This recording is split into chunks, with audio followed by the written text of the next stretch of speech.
Hi, now we are going to talk about the named tuples. Basically, named tuple is a function which is available in the collection directory, right, or collection modules, right, which help us to create a tuple that has a property associated with it, right? So, like named tuple is basically a class factory which create a new type of class that uses a tuples to store the data, right? So named tuple function create a class and we then use that class instance. We use that class to initiate our object of the named tuples, right? Now to use the named tuple, we need to select the class name. Like here, let's say that like if you want to create a class or like if you want to create a data structures that store these three objects, right? So here if I run this, so this is a point 3D which stores three element x, y and the z, right? So this is typically what we do, right? And then we can access, let's say that p1 is the point 3D, then we can access p1 dot x, p1 dot y, p1 dot z in this way, right? So this is the one way that we do without the named tuple. But again, let's say that if you want to know, if you want to kind of create the REPR method, for that you need to implement this. If you want to create the let's say that if you want to create two or three different point which is created based on this point 3D class, if you want to kind of compare those value, for that you need to kind of implement this equal method, right? So most of this functionality, most of these things are freely available when you will create the same thing with the named tuple, right? Let's see that here. Let's create a named tuple. For that we need to import the named tuple from the collections here, and then we'll do so. So here we're saying point 2D, this is an object which will store the object of the named tuple. Basically named tuple will internally create a class, right? The class name would be point 2D. So this, the first element will be the class name, and then in this bracket we have the two property x and the y. So let's say that we want to store the two coordinate x coordinate and the y coordinate, so we'll pass this. You can give any name. So this is a point 2D class we have created. This is how we have to understand, right? So we can also create, we can also, like, there is not necessarily have to give this name. We can give any variable name over here. Let's say that here we're saying pt is name tuple, and then we are creating a pt. So here we are creating a point 2D class which is a referencing to pt, and now we can use this pt here to create the object of the class. So here we can say that pt 10 20, this, so 10 is the x coordinate value and 20 is the y coordinate value, and then the variables we are using is pt1. So this will be a class reference created by the named tuple, right?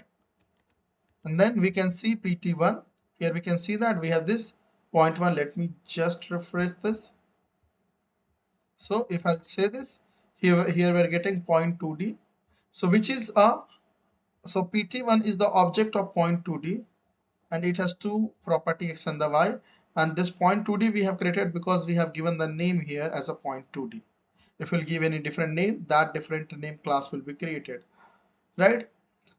So we, there is no necessary to use this the same name, but again we do that for the convention, right? Here we're saying point 2D, we are creating a named tuple. So now we have created a point 2D class. Now we can create the object of that class. Now see that here we do not have to write init method. Here we do not have to give the references uh, for each property, right? We do not need to create REPR method. Without REPR method, we are able to achieve this. We are not able to create the equal method, right? So we are getting a lot more, right, with just using the named tuple.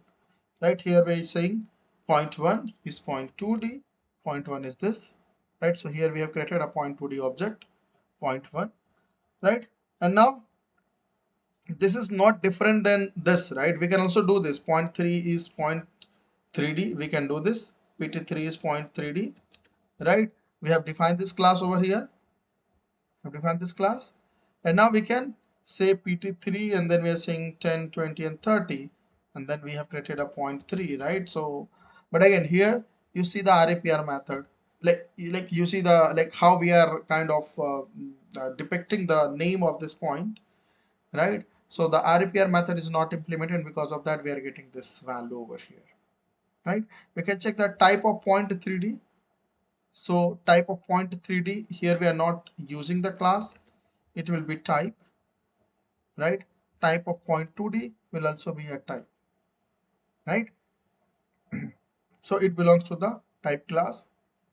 Now because this point 3 2D is a subclass of that tuple, so this point 2D that we have created with the help of named tuple, internally it is a internally it is a tuple only, right? So point 2D is a subclass of the tuple, right? While again, and this point 3D is not, so we can check that point 1 is the instance of tuple, yes, and point 3 is no. We can see that. So when we create the instance of the class, like over here, right, pt1, we are in fact calling the new method with our initial value, whatever the value we have passed, right? And it is just callable that has the field name. So right, and we use to generate our named tuple class as its parameter. Like over here, when we are saying pt4 is point 2D, internally it is calling the new method, which is implemented when we have used this named tuple to create this class, right? And it is also the instance of tuple. You can see that point. So it is represented in the form of class. Now, so we can get a lot of things with the help of when we create a class with the named tuple, right? We get a lot of things like over here we have this 2 point, right? And this is with the point 2D. We can compare those two, but when we see the value, we can see this is the RAPR method. We can even compare that because both x and the y value for both points are same. Now let's try with the point 3D. When we see again this point 3D is what we have implemented. We are not seeing the right this nice format of representation. We cannot even compare that, right? For that we need to use RAPR method, and we need to implement the equal method, and then after writing this many codes, now we can kind of create point 3D. So here we have this, and now we can see this nice format. This is we are getting because of the RAPR method we have implemented, and now we can also compare these values, right?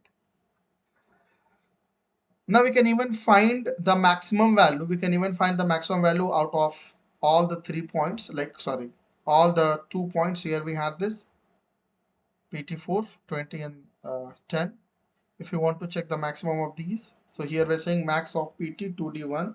This will give you maximum of coordinate x and the y. We'll get 20. But when we say maximum of point 3d, we are getting error because point 3d is not iterable. Why? So why we get value over here? Because point 2d is the tuple also. It is a subclass of tuple, right? And that's the reason, right? These values are iterables, right? So we are getting a lot more extra functionality. Let's say that for the 3D point, if you have to create the dot product between the two different point, right? What you have to do is here we have implemented a function which takes 2 point, and then we have extract each x and the y, and then after multiplying, right? Here we are like here after multiplying we are just adding it, right? When we do the dot product, so here we have this x a b y b, and then here it would be sorry this would be multiplication, right? So here we have this, right? And now but for 2D we can simply do this. We can zip these two object a and the b because both are the iterable object. If you zip this, now after the zip you can extract each value, right? Here after like in the zip we are extracting each value e0 and the e1. So here we are extracting each value, and then we are multiplying each element we are extracting each tuple and then we are multiplying those value. It's a very simple compared to the others, right? Here we are. So what is happening over here in this? So it's like we have created two tuple, sorry, or two tuple or two class, both are same thing. We are printing both, and then when we take the iteration, we can create these. So here we can represent the same value in the form of tuple, and then we can zip it and the list those value. Here is what happening, right? This is what happens. So this is the class now, but you can also create this in the form of tuple because it is a subclass of tuple, and then you can take each value and then zip those value, right? So we are getting much more flexibility right over here. Suppose we have the three dimension. If we have the three dimension, right, we can even zip all the three value and this will work. So it is like 110, 220 and 330. This is what we are getting, right? And then we can even take this value and the each value. So here for this value, we are like e will hold this value, right? And then we are multiplying e0 and e1, right? So this is what we are trying to do, right? Then after we get this, we can simply take the sum of these values. This will work, or you can do the dot product. So both are same thing, right? If we define 4D point named tuple, like here we have this named tuple, we have say point 4D, we can pass this 4 dimension, and then we can even do the dot product. So it's very flexible function now, right? We are getting the correct dot product. The other way to specify the field name. So there are two ways to specify the field name. Like here we have specified this in the form of list. You can also specify in the form of tuple, right? But you can provide the sequence of string containing each property like here, right? Or you can also provide a single string with all the property name and separated by the white space or the comma, like this. Here we are creating a name tuple called circle. Then in the bracket we are passing this three element, which is the property of the circle: center x, center y, and radius. Right? We can create the circle now. We can create circle in this format as well, and you can create circle in this format as well. Right? Here we are getting, or you can simply do this. Named tuple, we are passing city, which is the name of the tuple or the name of the class, and then we are passing name space country space population. This means that we have the three property: name, country, and population, and then this is separated by the space, right? These values are separated by the space. We can see that. You can also do this, or you can also do this. So here we have created a tuple or named tuple called city, and now we are creating a object of this city. Here we're getting that, like here the New York will be the city name and the country name, right, and the populations, right? So here the New York is the name, country name is US, and the population is this much, right? So here we have created the New York object. Now this will also work this way, right? Here we have created, so let's say that after stock, now we have passed all the value in the form of string with the comma. So here now we are using comma. We can also create the object in this format. We can see that, or because we are using the string, so here this multi-line string will also work. So this is triple quotation opening and the closing, right? And here we have this multiple attribute value. We have this, right? Now accessing item in the named tuple. So major advantages of the name tuple are, right, we can access the property of tuple by name. Like here we have this point 1, because this is a tuple. Now we can see point 1 dot x, we can get the value circle 1, circle 1 dot radius. So these are the object that we had created earlier, right? So now named tuples are tuples, so element can be accessed by index. We can also unpack it and we can also iterate it. So like we can say circle 1, 2, this will give me radius value because 0 was the, I think, x, and the y was the 1, and the radius was for 2, right? And we can also iterate this value. We can also unpack it, like here we have this point 1, we can say x comma y point 1. So x will hold 10 and y will hold 20. We can also do this. We can also extend unpacking like this. Here we have this, lots of value we have. We can say symbol and close. Now we are extracting only symbol and close, and all the value will be held by this underscore. We can even do this, right? Now here we are getting a named tuple over here, but in this named tuple we are giving the, because here we cannot use the underscore to give the name over here, right? So this is not valid. Giving the underscore, like starting with the underscore, is not the valid property, right? So this is not the valid property we can do, right? So we cannot use any property name with the underscore because this is a tuple, right? So if we do so, we'll get error. We are getting value error. Field name cannot start with the underscore. So we have this underscore age. But what we can do is we can say rename equal to true. If we'll say this, so this will kind of rename these value. Now what value it will take? Let's say that here we have this. Now so we are not getting error, right? Now we use a person to create a person tuple. Now when we see this here, what we see, instead of underscore age, now we are getting underscore 2. This means that this age is at the second position, 0, 1, 2. So it's a third position. So that's the reason we are getting underscore 2, which is the index, right? So we can also easily find out the field in the named tuple using field property. We can say point 2 dot field. This will give you the x and the y because these two are the field. We can also extract the field of stock. We can also get the source of the named tuple. When we get the source, right? Now what error we have this? There is also a property called source that allow us to see no attribute source. Okay, this should work. It's also not work over here. Okay, I think this has been updated in the